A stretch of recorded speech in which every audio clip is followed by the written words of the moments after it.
우리는 십자가를 묵상하는 한 주를 보내게 됩니다. 근데 이게 새삼스러운 일이 아니고 해년마다 연례 행사입니다. 고난주간 왠지 금식을 해야 할 것 같고 텔레비전을 보면 괜히 죄 짓는 것 같고 친구가 만나서 영화 보러 가자 그러면 안 돼. 왜? 이번 주는 고난주간이야. 그게 뭔데? 괜히 힘든 거예요. 괜히. 이번 주하고 다음 주는 완전히 달라요.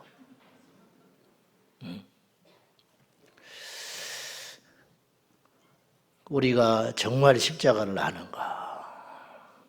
어느 교회에서 이해하고 들으십시오. 우리 장로님들은 절대 그런 분들이 아닌데 제가 가끔 이런 말씀을 드릴 때마다 죄송한데 다른 데서는 이런 말도 못해. 당회를 하면 계속 싸우는 거예요. 우리 교회가 그랬다는 게 아니라 다른 데서 잘 들어야 돼. 졸다가 이야기를 들으면 안 돼. 막 너무너무 힘든 거예요. 한국교회 15은 그래요. 큰 문제죠. 목사님들 총회로 모이면 복잡합니다. 자기 고집. 그리고 자기 생각을 받아들이지 않으면 중간에 회의장을 박차고 나가버립니다. 그리고 그 주에 또 설교할 거야. 십자가 지라고. 이게 현실이에요. 현실. 뭐 속일 것도 없고 부끄러울 것도 없어요. 우리가 뭐 내가 지금 불교신지 앉혀놓고 이런 소리 하고 있는 것도 아니니까. 그래서 사람들이 교회로 손가락질하는 거예요. 당회만 하면 고집이 세니까 그거 지금 해도 되고 안 해도 되고 오른쪽으로 가도 되고 왼쪽으로 가도 돼요. 근데 꼭 지금 하겠다고 주장하는 사람이 있고 오른쪽으로만 가겠다고 주장하는 것 때문에 시끄러운 거거든요. 주차 이렇게 되면 어때고 저렇게 되면 어때. 근데 그거 가지고 싸우는 거예요. 이게 인간이에요. 그래서 목사님이 도저히 안 되겠길래 아이디어를 내서 장로님들이 많으니까 큰 교회니까 당회실에 앉혀놓고 앞에다가 전부 십자가를 하나씩 놨어요. 이야기를 하려면은 발언을 하려면은 십자가를 딱 손에 쥐고 이야기하세요. 그랬어. 십자가를 쥐고 손에 쥐고 이야기해라. 그러면 좀 말을 조심할 줄 알고. 처음에는 좀 먹히더래. 처음에는 십자가를 쥐고 이야기하라고 하니 익숙하지 않으니까. 그 다음 모이니까 십자가를 진지 안 지지도 몰라. 십자가 쥐고 싸우더라는 거예요. 십자가 쥐고. 아무 의미 없어요. 아무 의미 없어. 그것이 십자가일까요? 십자가는 그렇게 만들어지는 것도 아니고 우리에게 주님이 주셨던 십자가. 그리고 우리 주님이 친히 지셨던 십자가는 그런 정도의 십자가는 아닐 거 아니에요. 십자가는 뭐냐는 거죠. 제가 본의 아니게 외부로 이렇게 사방팔방 다니게 됐습니다. 조용한 교회가 거의 없습니다. 너무 안타깝고 속이 상하고 목사님은 목사님대로 탈진되어 있고 성도들은 성도대로 지쳐 있고 도대체 왜 모였는지 모르겠어. 뭐 때문에 교회를 다니는지를 모르겠고 뭐 때문에 설교를 하고 목회를 하는지를 모르겠어. 도대체가. 자기가 안 죽어요. 고집, 자기의. 우리 교회는 안 그러냐. 정도의 차이만 있지 다 마찬가지로. 주님이 지셨던 십자가는 우리가 져보기 전에는 누구도 몰라요. 우리가 져보기 전에는. 진정한 십자가는 뭘까? 죽음입니다. 죽음. 죽음. 십자가는 사형틀이에요. 전 세계 어느 종교가 사형틀을 상징물로 쓰는 종교는 없어요. 기독교 신앙밖에 없어요. 제가 아침에도 걸어오면서 우리 교회 불 켜진 십자가를 보고 걸어왔습니다마는 교회마다 십자가가 지붕에 있어요. 어지간하면. 그건 무슨 말이냐? 그 십자가 안에 아래 우리가 모여 있는 거잖아요. 그건 뭐냐? 이게 무덤이에요. 무덤. 십자가 아래 놓여 있는 우리는 죽는 거예요. 죽는 거. 교회는 죽으러 오는 사람이에요. 그리고 죽는 거예요. 그러면 그것이 잘못된 거고 부끄러운 것이고 어리석은 것이냐? 그렇지 않다. 십자가는 아는 사람만 아는 가치예요. 십자가는 접어지 않고 눈이 떠지지 않으면 알 수 없는 가치입니다. 교회를 50년 다녀도 목회를 하고 은퇴를 해도 십자가를 모를 수 있어요. 십자가의 가치를 몰라. 십자가를 만들고 십자가를 보고 십자가를 걸고 다니고 십자가를 차에다 붙이고 다니고 십자가를 설교하고 아무리 그래도 아는 것과 그렇게 사는 건 완전히 딴판의 문제라는 거죠. 갈라디아서 2장 20절에 사도 바울이 내가 그리스도와 함께 십자가에 못 박혀 죽었나니 이거 다 외웁니다. 제자 훈련할 때 다 배웠어요. 이제는 내가 산 것이 아니요 내 안에 그리스도께서 사신 것이라. 이제 내가 사는 것은 그리스도 예수를 믿는 믿음 안에서 사는 것이라. 이 바울의 이야기가 엄청난 이야기예요. 읽을수록 엄청난 이야기. 말도 안 되는 소리를 하고 있는 거예요. 바울이. 억지 소리를 하고 있는 거예요. 예수님이 십자가에 달려 죽으실 때 사도 바울은 그 현장에 있지도 않았어요. 제자들은 다 도망가 버렸고 모르겠어요. 멀찍이서 사도 바울은 구경을 하고 있었는지는 모르겠어. 그런데 시간이 흘러 약 30년이 지난 후에 사도 바울은 갈라디아를 쓰면 갈라디아서의 편지를 갈라디아 교회에 편지를 보내면서 이제 내가 알았다. 30여 년 전에 내가 그분을 알지도 못하고 인정하지도 않을 때 그분은 나를 위해서 십자가에 죽어주셨는데 알고 봤더니 그때 나도 십자가에서 죽었더라. 그러면 그때 죽은 건 뭐고 살아있는 나는 뭐냐 이거예요. 30년 전에 예수님이 죽으실 때 나도 죽었다는 깨달음을 내가 이제 알았다. 알고 봤더니 내가 그때 죽어버렸더라. 그러면 멀쩡히 살아있고 지금 말하고 돌아다니는 나는 뭐냐? 내 안에 그리스도께서 살고 계시다. 밥을 먹는 것도 내가 먹는 것이 아니고 예전에 나는 죽어버렸고 지금 내가 멀쩡히 서서 밥을 먹는 것은 예수님이 나와 함께 밥을 먹고 계신 것이다.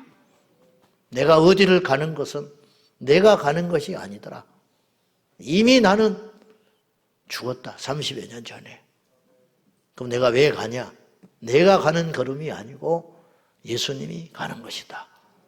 그러면 십자가에서 죽었다는 자의 증거는 뭐냐? 성질이 변하는 거, 삶의 자세가 달라지는 거, 뭐 그런 것도 있겠지만은 예수가 나타나는 사람이라는 거죠. 그러니까 우리를 보면 우리가 보이는 게 아니라 우리 안에 예수가 보이는 삶. 우리가 꿈꾸는 로망이지요. 모든 성도가 꿈꾸는 성도의 삶이지요. 그러나 이게 미치도록 안 되는 거예요. 이게 안 돼. 하나님께서 우리에게 주신 광야가 세 군데 있어요. 광야. 첫째는 교회입니다. 내가 교회를 광야라고 그랬어요. 두 번째는 가정이에요. 혼자 살면 세상 편할 수 있죠. 교회 안 나오면 싸울 일도 없어요. 교회 안 나오면 저 사람 만날 필요도 없어. 교회 안 나오면 이런 일로 밤잠 못 잘 필요도 없어요. 교회를 나오니까 그 사람을 이해해야 하고 교회를 나오니까 그런 일을 힘들지만 해내야 하고 교회를 나오기 때문에 억울한 소리를 들어도 참고 예배 주일마다 와야 하고 광야거든요. 광야. 결혼을 했기 때문에 인내해야 하고 참아야 하고 형제도 다르거든요. 형제도. 남녀가 어떻게 똑같아. 세 번째 우리의 광야는 일터, 세상살이. 세 개 다 안 하면 세상 편해. 아무것도 안 하고 직장 안 나가고 결혼 안 하고 교회 안 나오면 혼자 가만히 있으면 되는 거야. 세상 편하지. 세상. 그러나 아세요? 광야를 통과하지 않고는 가나안 땅에 못 간다는 거 아세요? 교회 생활을 하지 않고는 천국 못 가요. 피할 수 없는 숙명이라는 거예요. 교회 싫다고 뛰쳐나가 봐요. 기다리는 건 지옥이지. 기다리는 것은. 제자광성교에서 못 견디고 뛰쳐나갔다. 계속 그렇게 비유 맞춰주는 데만 쫓아다니다가 고집 부리다가 성질대로 살다가 한번 어떻게 되는지 보라고. 가나안에 못 가고 광야에서 죽어버리는 거야. 하나님께서 여러분이 자유로 왔든 타의로 왔든 이끌려서 왔든 교회를 가게 되잖아요. 제자광성교회든 광성제자교회든 어디든지 갈 거 아니야? 여러분들이. 가면 그때부터 광야 생활이에요. 처음에는 몰라요. 처음에는 좋아. 만나 내리지, 생수 터지지, 불기둥, 기둥기둥. 6개월만 다녀봐. 여기도 별것 없구나. 그래가지고 예배 때 앞에 앉아있다가 막 울고 있다가 뒤에 가서 이제 졸고 있다고. 똑같은 목사, 똑같은 교회인데 왜 그렇게 됐냐 이거죠. 여기도 별것 없다 이거. 여기도 인간 쓰레기들이 있더라. 지가 쓰레기인지를 모르고. 쓰레기는 쓰레기가 보이는 것이거든. 자기 안에 죄가 있으니까 자꾸 죄가 보이는 거예요. 지가 더러우니까 더러운 것만 보이는 거예요. 예수가 있으면 그게 안 보이지. 근데 왜 이렇게 안 되냐? 광야는 죽어야 끝나는 거예요. 광야는. 이 세상에 보세요. 사는 사람, 승리하는 사람, 이기는 사람, 잘 되는 사람만 있으면 이 세상이 어떻게 되겠어요? 안 되는 거예요.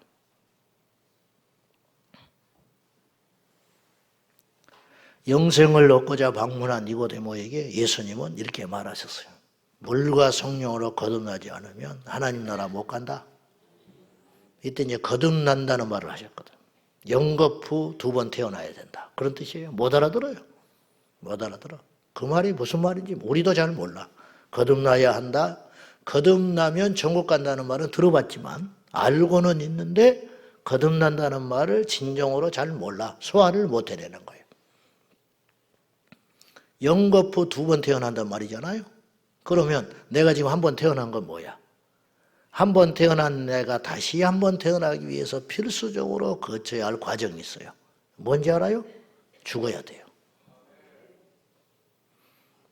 모태로부터 갖고 난 내가 있다 이 말이죠. 내 고집, 성질, 이 육신, 정욕, 가고 싶은 거 가고 싶은 거 이런 거, 내 취향들 이런 것들이 옛날에 나거든요.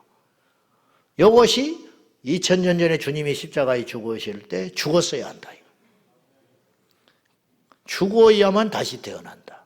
우리 그 찬송 많이 불렀어요. 죽어야만 다시 난다는 것을. 부르면 뭐해? 안 되는 것을.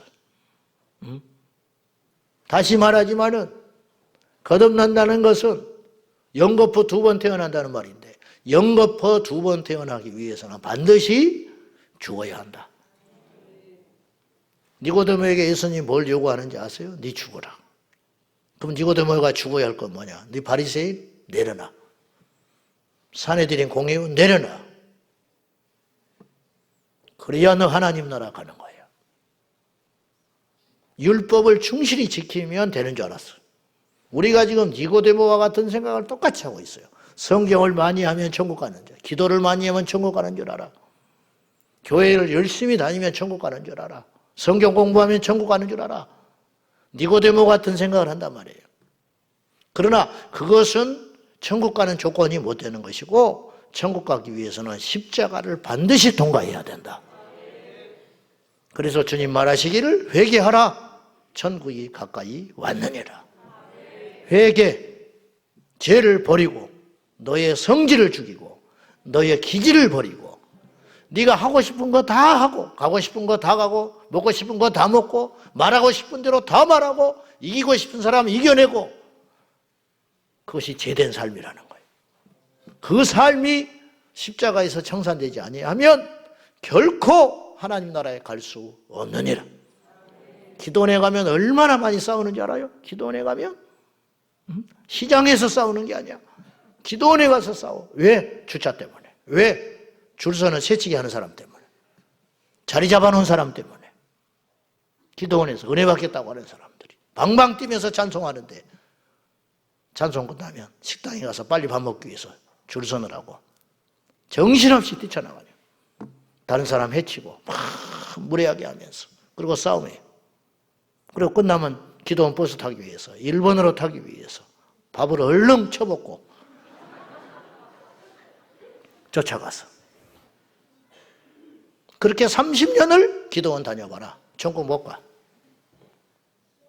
새치기 했기 때문에 천국을 못 가는 게 아니라 죽지 않았기 때문에 새치기를 하고 있는 거예요. 그래서 사람들이 손가락질하는 거예요. 손가락질하는 거 안 한 것도 아니에요. 왜? 지옥 자식들이 뭘 천국 갈 나에게 함부로 말을 하냐고. 이해하고 들으십시오. 용납하고. 여러분 남편 중에 예수 안 믿는 사람들이 있어요. 집에 가면 사탄으로 보이죠? 그분 눈에는 여러분이 사탄이야. 교회를 다니고 권사가 되어 뭐 하냐는 거예요. 성질도 못 고쳐가지고 시부모 우습게 알죠. 명절 때 되면 다투고 뭔 일 있으면 다투고 교회만 쫓아다니고 근데 또 제사는 또 안 지킨다고 난리야. 또 입에 거품 물고 평소에는 그런 것도 제대로 살지도 않으면서 술이라도 한 잔 먹고 들어오면 막 막이라고 눈을 뒤집어 쓰고 교회 체류한다고 가버리고. 그래서 교회를 안 나오는 거예요. 여러분 남편이 여러분이 죽어봐요. 안 나갈 사람이 있는가? 죽어버리면 나오게 돼 있어. 이 여자가 제정신이 아니다. 이게. 교회 나가더니 왜 이렇게 돼? 제자광성교회 가더니 왜 이렇게 됐지? 여태쯤 되면 뒤집어져야 되는데 건드려도 뒤집히질 않고 여태 되면 분명히 뭔가 지금 막 꼬라지를 내고 난리를 벌여야 되는데 불안해 죽겠네. 뭔 일이지? 호기심이 생기고 그렇게 1년, 2년 살면 진심이구나. 진짜 변했구나. 그러면 저 입에서 나보고 교회 나오라, 교회를 한번 가자고 그러면 가고 싶은데 말을 안 하네. 자존심에. 근데 내가 먼저 가자고 할 수는 없고 그러시니 자꾸 건드는 거예요. 교회 어때? 아, 우리 교회 좋지. 근데 가자는 소리는 안 하네, 이 인간이. 오늘 또 교회 가냐? 가야지. 그러면 안 가? 그건 뭐예요? 같이 교회 가자는 소리를 듣고 싶은데 그렇게 찔러보기 시작하면 여러분이 죽은 사람이라. 죽은 사람.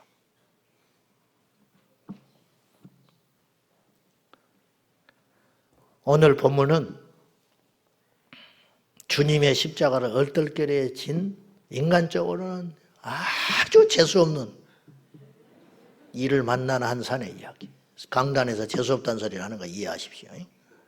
시골 구련의 출신 요셉, 시몬이라는 사람이 등장을 해요. 이 사람은 십자가를 억지로 졌어요. 억지로. 알지도 못하고 졌어. 얼떨결에 옆에 있다가. 근데 하나님이 다 예정하심이 있었겠지만 아주 억울해 보이죠. 이 십자가는 사형틀이었어요. 자기가 이제 이걸 짊어지고 가서 올라가서 죽는 거예요. 얼마나 비인격적인 겁니까? 자기가 죽을 틀을 메고 올라가는 거야. 거칠거칠한 나무를, 무거운 나무를. 요새 뭐 십자가 지고 행진한다 어쩌다 그런 사람들을 있잖아요. 힘드니까 밑에다 바퀴 달아도 바퀴. 바퀴 달아가지고 이렇게 뭐 국도 행진한다고 그러고 막 그래. 힘드니까 밑에 바퀴 달아놨어요. 가지고 교대로 막 치고 올라가. 그것도 죽었다고. 나는 바빠서 그런 것도 못 해봤지만은 그렇게 십자가 막 사진 찍고 막 그런다고. 밑에 보면 바퀴 달려 있어요. 흉내내는 거지. 주님의 십자가는 어떤 십자가냐는 거예요. 어깨가 다 벗겨지고 무겁고 이미 채찍질을 당하고 모진 고문을 당하셨기 때문에 주님은 체력이 다 소진된 상태였어요. 그래서 이걸 치고 할 만한 체력이 남아있지 않으셨어요. 그러니까 로마 군인들도 그걸 아니까 이 사람은 한계치에 왔다, 체력이. 아니면 채찍질을 때려서 지고 가게 했을 텐데 자기들이 봐도 한계 왔다. 체력이 더 이상.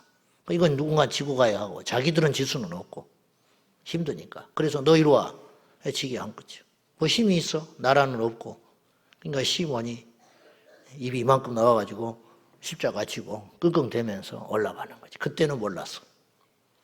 그러나 훗날에 구린의 시몬은 이 십자가를 알아요. 어떻게 하느냐? 로마서 16장에 가면은 그의 후대가 바울의 친구가 됩니다. 그의 아들이. 이건 우리에게 상징하는 바가 있어요. 아무튼지 간에 말은 발로 합시다. 말은 무슨 말이냐? 시몬이 억지로 예수님의 십자가를 진 것처럼 보이잖아요. 그러나 그 십자가는 사실은 시몬이 져야 할 십자가야. 시몬이 죄인이잖아. 예수님이 죄인이요? 예수님이 억지로 진 거예요, 십자가를. 시몬의 십자가를. 시몬은 지 십자가를 찾은 거라고, 이제 비로소. 주님이 십자가를 져야 할 이유가 뭐가 있어요? 우리가 져야지. 1000만 번 지고도 우리 죄값을 치르지 못해요. 우리가 십자가에서 죽는다고 우리 죄가 없어질 것 같습니까? 그렇지 않아요. 그분이 우리를 용서해 줬기 때문에 우리가 의롭게 된 거예요. 우리가 이 땅에서 아무리 우리의 죄값을 치르고 대가를 치른다 해도 우리 힘으로는 천국 못 가요. 주님이 십자가를 지셨기 때문에 우리가 천국 가는 거예요. 머리로는 알지요. 머리로는. 그것이 십자가의 비밀이라는 거예요. 그것이 십자가의 가치라는 거예요. 바울이 그 가치에 눈을 떴어요. 그래서 나는 십자가 외에는 알지 않을란다. 십자가 외에는 전하지 않을란다. 바울이 좀 똑똑한 사람인 줄 아십니까? 얼마나 많이 배운 사람인 줄 알아요? 그러나 그런 걸 안 전하는 거예요, 일부러. 우리가 알아야 할 건 뭔지 알아요? 십자가만 알면 돼, 십자가만. 강단에서 뭐만 말하면 되는지 알아요? 십자가만 외치면 돼요. 그럼 우리 영이 살아난다는 거야. 신학 대학에서 뭘 가르쳐야 되는지 알아요? 부흥회 때 뭘 말해야 되는지 알아요? 셀모임 때 뭘 알아야 되는지 알아요? 여러분 가정예배 드릴 때 뭘 말해야 되는지 알아요? 우리 자녀들한테 뭘 물려주고 우리가 천국 가야 되는지 알아요? 사랑하는 자의 네 영혼이 잘된 같이 범사에 잘되기로 한다. 그런다고 잘되는 게 아니야. 십자가를 알면 잘되게 되어 있어요. 십자가를 알면 영생 얻는 거야. 십자가만 알면 그 인생은 똑바른 믿음의 삶을 걸어갈 수 있는 거예요. 그것이 안 되니까, 십자가를 통과하지 않으니까 안 변하는 거예요. 안 변하는 거. 십자가를 통과하지 않으니까 죄가 안 끊어지는 거예요. 십자가를 안 통과하니까 끊임없이 오죽하면 광야에서 하나님이 다 죽였을까. 2명 빼놓고 다 죽여버렸어요. 여호수아와 갈렙. 여호수아와 갈렙은 십자가를 이미 통과한 사람들이에요. 이미 통과한 사람들. 모세를 포함해서. 모세는 어디서 죽든지 상관없어요. 가나안 땅에 안 들어가도 돼. 왜? 그는 이미 하나님과 동행하는 삶을 살았기 때문에. 그는 이미 40살에서 80살까지 광야 생활을 했어요. 이미 처가살이 하면서 40년 광야 생활을 마친 사람이야. 그러니까 그 얘기는 이미 광야에 시작할 때 가나안에 들어간 사람이야. 그래서 그 얘기는 의미가 없어요. 그래서 2000년 전에 주님이 지셨던 십자가를 오늘 우리 남겨진 우리 제자광성교회가 지어야 할 십자가로 대입해서 짤막하게 설명을 좀 해봅시다. 예수님이 당시에 지셨던 십자가는 그 누구에게도 이해할 수 없는 행동이었어요. 왜냐? 그분은 객관적으로 죄를 지은 게 없어요. 그러면 예수님은요, 십자가를 안 지려면 얼마든지 안 질 수 있었어요. 변명하면 돼요. 따지면 돼요. 자신을 변호하면 돼요. 주님의 말씀이 얼마나 권세가 있는지 아시죠? 누구도 못 이겨. 빌라도한테 몇 마디만 하면 돼. 그러나 빌라도가 풀어주려고 했어요. 예수님을. 자기가 봐도 억울한 자야. 비방받아가지고 이 자리까지 온 자야. 그리고 꿈에서도 자기 아내가 말렸고. 그래서 풀어주려고. 그러나 예수님은 한마디도 말하지 않았어요. 말하면 풀려나는 거예요. 주님이 내가 살 권세도 있고 죽을 권세도 있다. 사는 것만이 권세가 아니에요. 죽기 위해서는 더 큰 권세가 필요해. 주님이 병 고치는 게 무슨 어려운 게 아니에요. 주님이 스스로 당신의 목숨을 우리 같은 죄인을 위해서 던지는 것이 더 힘든 일이라고. 주님이 부활해서 승천하는 게 어려울 것 같아요. 인간의 몸으로 육화돼서 마리아의 몸으로 잉태하는 것이 어려울 것 같아요. 말할 필요도 없잖아. 그렇지 않아요? 생각을 우리가 조금만 해보면 알잖아. 그런데 우리 주님은 그 십자가의 가치를 아셨어요. 어떤 가치냐? 이 십자가는 살리는 능력이다. 알고 봤더니 죽는 게 아니었어. 여러분 참으면 바보 될 것 같죠? 말 안 하면 그냥 그 죄를 뒤집어 쓰고 말 것 같죠? 저도 거의 잘 안 되는 편인데 그렇지 않아요. 침묵하면 이겨요. 참으면 천국 가요. 그걸 모르는 거야. 죽음의 가치를 모르니까 살려고 난리 법석을 떠는데 알고 봤더니 사한 게 아니고 죽더라 이거예요. 주님은 십자가에 죽으셨지만 실상은 사셨어요. 바둥바둥 이기려고 하고 살려고 하고 증명하려고 하고 앞서려고 하고 그런 사람 많잖아요. 똑똑한 사람들. 그들의 마지막은 어떻게 될 것 같습니까? 누가복음 14장 27절에서 28절 한번 읽읍시다. 시작. 누구든지 자기 십자가를 지고 나를 따르지 않는 자도 능히 내 제자가 되지 못하리라. 너희 중에 누가 망대를 세우고자 할진대 자기의 가진 것이 준공하기까지에 족할는지 먼저 앉아 그 비용을 계산하지 아니하겠느냐. 이게 무슨 말인지 아세요? 우리 주님은 십자가를 지라고 그랬어요.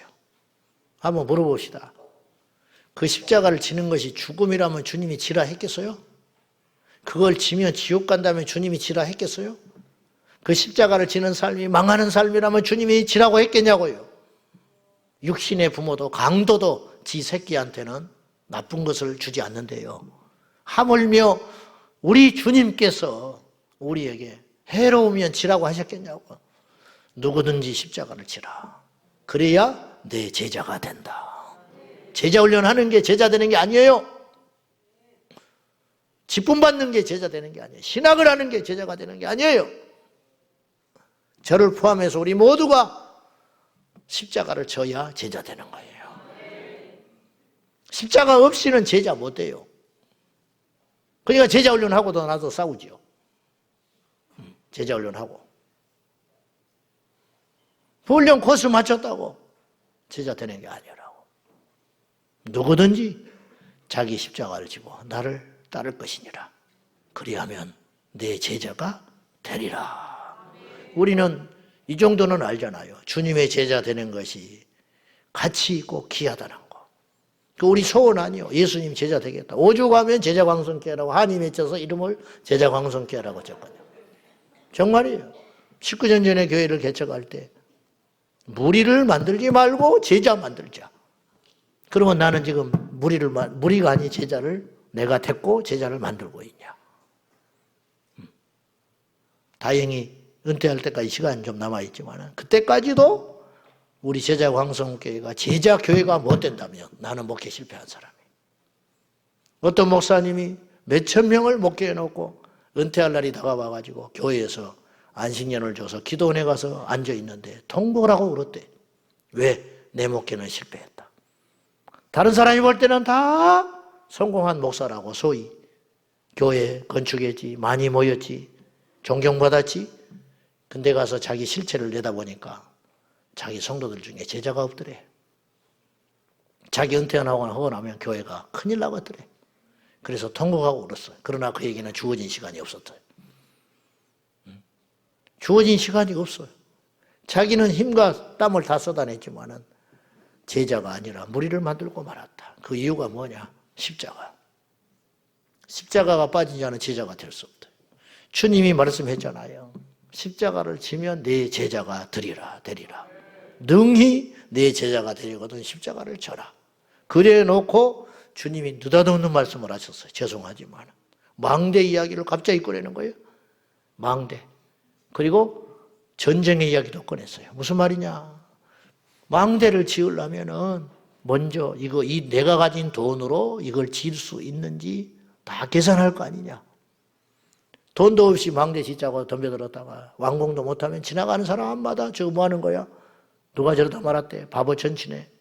손가락질 할 거 아니냐? 아예 시작하지 마라. 이게 핵심이 뭐냐면 계산해 보라는 거거든요. 계산해 봐라. 무슨 말입니까? 십자가를 지는 것이 너한테 정말로 유익이냐 손해냐? 계산해 봐. 네가 계산해 봐. 네가 내 안에서 죽는 것이 너에게 복인지 아니면 어리석은 일인지 생각해 봐. 생각해 보고 계산이 서거든 십자가를 기꺼이 지고 나를 뒤도 돌아보지 말고 쫓아와. 그 사람이 지혜로운 사람이야. 참는 자가 복이 있다. 오른밤을 맞거든 왼밤을 돌려대라. 누가 속옷을 달라거든 겉옷도 주거라. 이런 바보 천치가 어디가 있어. 근데 계산해 보라는 거예요. 그게 진짜 손해인지. 진짜 손해냐? 진짜 손해야? 아니더라는 거예요. 왜? 그 사람은 예수의 제자가 되니까. 그 사람은 천국을 가니까. 오늘날 우리 교회가, 이 지상의 교회가 십자가를 진다는 것은 뭘 말하는 것인가? 여러분, 주님이 십자가를 지실 때요, 제자들은 다 도망갔어요. 왜? 가치를 몰라서 그런 거예요. 무서워서도 갔지만 정말 그 일이 가치가 있었다면 도망 못 가는 거지. 목숨보다 가치가 있었다는 걸 알았다면. 주님은 알았잖아요. 그래서 십자가를 능히 지신 거 아니에요. 힘들지만. 훗날에 베드로를 비롯한 제자, 특별히 베드로는 나중에 주님이 부활 승천하신 후에 십자가를 알아버렸어. 그래서 십자가를 지고 순교합니다. 안 도망가. 그때는 안 도망가. 사도 바울 안 도망갔어요. 몸이 열도망 나서 십자가 지고 죽었어요. 왜? 가치를 알았으니까. 가치를 알았으니까. 몰랐다면 도망갔겠지.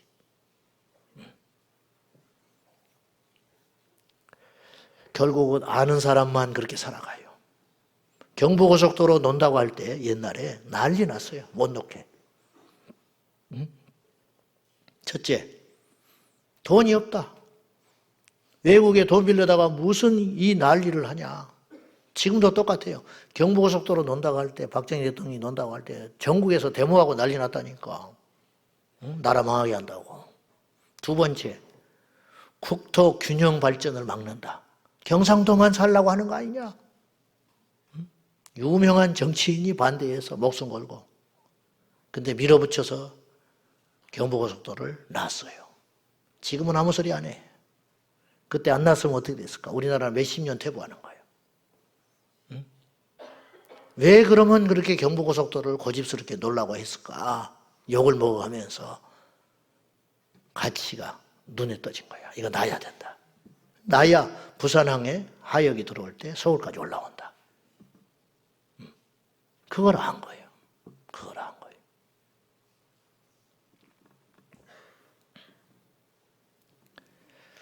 세상 사람들은 알지 못해요. 포괄적 차별금지법 왜 막냐고? 비싼 밥 먹고 할 일 없다고? 아니까 눈 떴으니까 맞고 돌아다니는 거예요. 포항의 권사님은 혼자 살아요. 생활도 몹시 어려워요. 근데 이 전단지를 수만 장을 뿌렸어요. 자기 다니는 교회에서도 이분을 이해를 안 해. 못해. 틀린 일은 아니지만 뭐 그렇게까지 하고 다니냐. 정말 십자가는 외로운 거예요. 누가 여러분, 누가 박수 쳐주고 지지해주면요, 그 길은 잘못된 길이야. 저는 엄청 대우받고 다니거든요.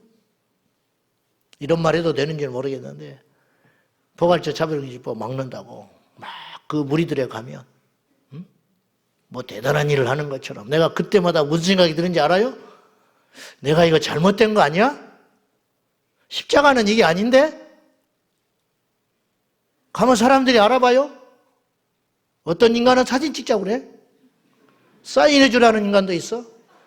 그때마다 내 마음속에 어떤 생각이 드는지 알아요? 이건 내가 잘못됐다. 이 길이 정말 십자가의 길이라면, 이 법을 막자고 하는 것이 고난의 길이라면 사람들이 나한테 욕해야 되는데 이게 뭔가 잘못된 거 아니야? 그런 마음이 든다니까요. 십자가는 그런 게 아니거든요.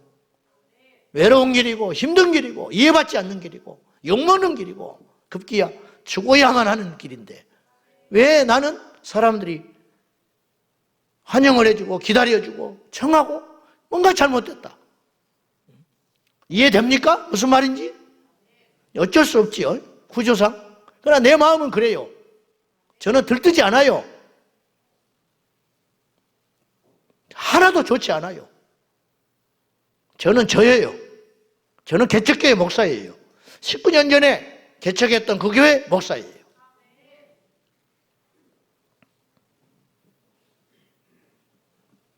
기론평 교수님 신장암, 간암 투병 중에 있습니다. 국회에 가서 툭 하면 머리 잘라요.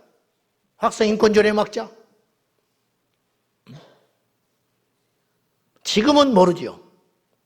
사람들은 미쳤다고 하고 교회조차도 절대 이해 못해요. 그러나 저는 알아요. 하나님은 아실 것이다. 역사는 분명히 몇십 년 지나면 알아요. 그들 때문에 막았구나. 그들 때문에 우리 한국교회가 이만큼 견뎠구나. 그거. 오늘의 교회는 이 십자가를 저는 져야 한다고 생각해요. 하늘에 미리 죽지 않으면 그대로 있습니다. 미리 죽었기 때문에 세상에 미리 또 생기는 거예요. 우리 교회가 죽어야 돼요. 우리 교회가 굳은 일을 해야 돼요. 우리 교회가 아무도 하기 싫어하는 일을 해야 된다고요. 그 길을 가야 한다고요. 알아주라고 가는 게 아니에요. 부응하려고 가는 게 아니라니까. 누군가는 가야 한다면 누가 가냐? 눈뜬 사람이 가야 할 거 아니야. 다 독립운동한 것도 아니야. 다 학도병 돼가지고 6.25 때 학교를 박차고 군복이 아닌 교복을 입고 총 든 게 아니야. 누가 그랬냐? 눈뜬 사람. 이대로 가면 큰일 난다. 나라도 나서야 없구나. 그 사람 이름 없는 학도병, 이름 없는 무명의 독립운동가들, 그들 때문에 이 나라가 산 거예요. 이 십자가 져야 합니다. 사람은 가치 있는 것에 투자하게 돼 있어요. 사람은 믿는 것에 따라서 움직이게 돼 있다고. 여러분들은 무엇을 위해 살고 계세요? 우리 교회는 어디로 가야 합니까? 어디로? 27살 1886년 토마스 선교사가 대동강변에 도착했습니다. 장마에 물이 불었다가 물이 빠져버리니까 제너럴 셔먼호가 모래톱에 딱 대동강변에 걸려버렸어요. 가지도 못하고 올라가지도 못하고 배가 떡 모래톱에 걸려가지고 꼼짝 못하고 한 달 동안 전쟁하는 중에 다 죽었어요. 토마스 선교사 성경책을 품에 안고 한자로 된 성경책 품에 안고 뛰어들어가지고 모래 백사장에서 성경책을 건네주고 박충권에게 목이 잘려서 죽었어요. 웃으면서 죽었어요. 가치를 아니까. 너무 어이없는 죽음 아니야? 그러나 그 미랄이 하나 대동강변에 조선 땅에 떨어지니까 어떤 일이 벌어졌는지 아세요? 그 박충권은 무려 33년 후에 세례받고 안주교회 장로가 됐어요. 그의 조카 이영태는 훗날에 성경 번역사가 됐어요. 채치랑 11살 난 소년이 대동강변에 우연히 구경 갔다가 성경책이 널려 있으니까 세 권을 가지고 갖고 오다가 무서워가지고 이 책이 서양 불온서적 아니에요. 놀래가지고 박영식이라는 사람한테 성례책을 건네줬어. 박영식이 그 책을 가져다가 옛날에는 종이가 귀한 때라 한자로 된 성경을 찢어가지고 벽에다가 도배를 해놓고 그걸 밤낮으로 읽다가 예수를 믿었어요. 나중에 최치랑이 나이가 먹어서 박영식의 집을 사가지고 여관으로 바꿔놨는데 그 여관에 수십 년이 흐른 후에 마패 선교사가 와가지고 묵으니까 벽에 성경책이 도배가 돼 있어. 이게 어떻게 된 일이냐.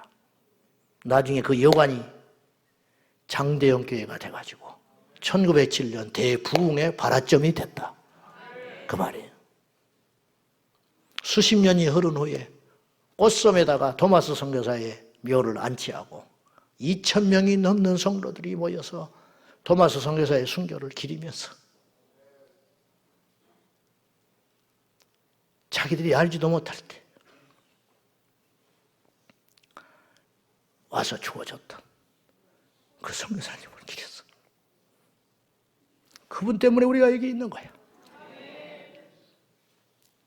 우리가 십자가를 지지 않으면 우리 자녀들을 망해요. 우리가 외치지 않으면 이 나라는 소망이 없어요. 시시하게 살지 말라고 내가 그랬죠. 왜 주차 때문에 시끄러워? 왜 종이 한 장 때문에 시끄러운 교회가 돼야 되냐고. 제자들이 아니에요. 죽어야 제자 됩니다. 교회에서 죽으세요. 아무 소리 말고 죽으세요. 살려면 나가. 사는 대로 가. 우리 제자광성교회는 죽어야만 다닐 수 있는 교회예요. 가정에서 죽으세요. 일터에 가서 죽으세요. 오늘 종료주일입니다. 이 한 주간. 저도 마찬가지. 저는 나는 대단한 것 같지요. 천만에. 내가 말했잖아. 내 동료와 비슷한 목사들과 만나면 똑같아. 나도 지고 싶지 않고, 나도 더 편한 걸 먹고 싶고, 대우받고 싶고, 그런 것이 막 물끈물끈 올라와요. 나도 똑같은 놈이구나. 동료 집단에 가면 똑같아. 여전히 안 죽었더라고. 여전히. 죽어야 삽니다. 우리 교회가 져야 할 십자가가 있어요. 그 십자가를 능히 지고 우리 주님 오실 때까지 그 길을 가는 저와 여러분이 되시고 십자가를 지는 자들에 대해서 우리가 기도하고 응원하고 우리 대한민국 곳곳에서 지금도 이 십자가를 지고 외치는 길거리에서 전도를 하고 철야 기도를 하고 이민족을 위해서 애통하는 무명의 제자들이 있습니다. 그들은 제자훈련도 안 했고 번드당 교회도 안 다니지도 몰라. 그러나 그들은 십자가를 아는 사람들이라. 그 사람들을 위해서 기도하고 우리도 함께 그 길로 가는 우리 제자광성교회 지체가 되기를 축복합니다. 기도하십시다. 하나님 아버지, 종료주일에 아직도 우리가 져야 할 십자가가 있음을 깨닫습니다. 십자가를 능히 지게 하여 주시고 십자가를 능히 지지 아니하면 제자가 될 수 없으니 오늘 우리도 모두가 제자광성교회 와서 죽게 하시고 가정에서 죽게 하시고 일터에 가서도 죽게 하여 주시옵소서. 예수님의 이름으로 간절히 기도하옵나이다. 아멘.